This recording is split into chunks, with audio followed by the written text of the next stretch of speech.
Hi, I'm Alexia Bowe, and this is my video presentation for my poster, Reading and Study Strategies. I read the article, Reading Comprehension for College Students, written by Tessa Cooper, that was posted on the Affordable Colleges website. So, my poster is the 9 different tips that she provided, including the answers to her question and answer after the article. So let's get started. So the first tip that she provides is finding an area to study and read in an area that is free of distractions. This can look different for everyone because we all read differently and learn better in different environments. Personally for me, I like to be in a quiet area where my phone is turned off and away from me so that I am not easily distracted and tempted by it. And that also for me looks like I'm away in a library, because if I'm in like a common study area where everyone is studying, I might be tempted to listen in on other conversations. So that's what I personally like to do best, but other people, that environment, they need that noise and that helps them. So whatever learning environment works best for you, where you aren't going to be distracted, is what you should do. The second tip is to preview the text, and that can be skimming through what you are reading. You can read the beginning lines of each of the paragraphs if needed. You can read the bolded text first, and this is just to help you get a general understanding of what you are going to be getting into. The third tip is to define unfamiliar terms. This is a given for pretty much everything that you should do, and it's self-explanatory. Anytime you see something that you aren't sure of, you don't know it yet, you can either save it as a question to ask later, or you can look it up right then and there so that you can move forward with your reading. The fourth tip is to identify the main idea and the themes.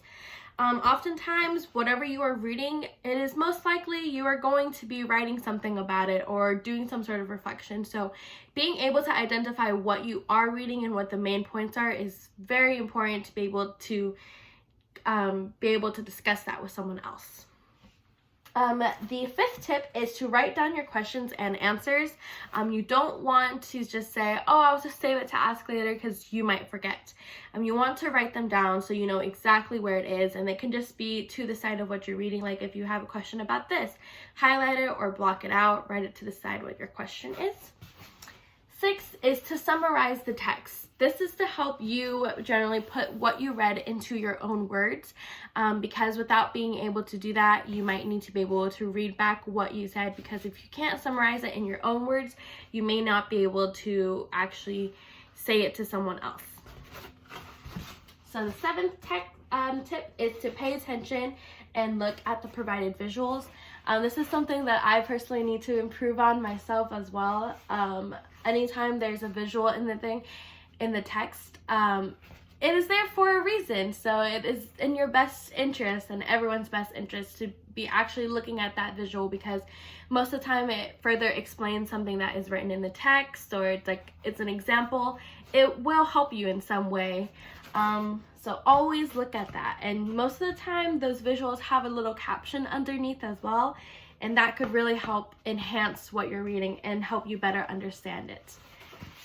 The 8th one is to break up the reading into smaller chunks. This is also something that I need to improve on. Oftentimes it's easy to get overwhelmed by how much reading you have, or people might try to push it all into 1 hour or the night before that it's due. You want to break it up into smaller chunks so it's not as overwhelming, and you have bits and pieces of the reading that is easier for you to accomplish. And so breaking it into smaller chunks will help you do that.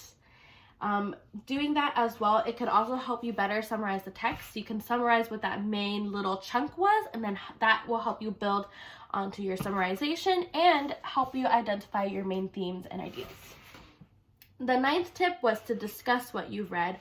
You can discuss, oftentimes we have like discussion boards or writing assignments that we do, but you want to also be able to discuss this to someone in person if needed, like to a friend, a parent, whatever it may be. Being able to talk about that text out loud and summarizing it in your own words helps you give that confidence that you do know what you read and you know what you're talking about. And then the 10th tip is to have a positive attitude, and that you'll better your reading skills with practice, and you don't need to highlight everything. That's something that I often do when I'm note taking. There's a lot of times where I highlight, but when you are highlighting, you want to just highlight the important things, or maybe the bolded parts, the parts that you need to like remember most. You don't need to highlight every single fact, because that's where your summarization comes in. And then that positive attitude and that practice, it's very easy to feel discouraged with reading, and you need to have a positive attitude in order to keep moving forward with it, because if you're feeling overwhelmed, it's not going to help you be able to actually comprehend anything. So over here I put reading is a skill and reading is power, because reading is a skill and it's something that you build upon. And then I wrote reading is power because we learn so much through reading. So I just think having that much knowledge is very powerful. So that is my poster. And these are tips that I have personally used, and also tips that I will take on with me. So that is it. Thank you.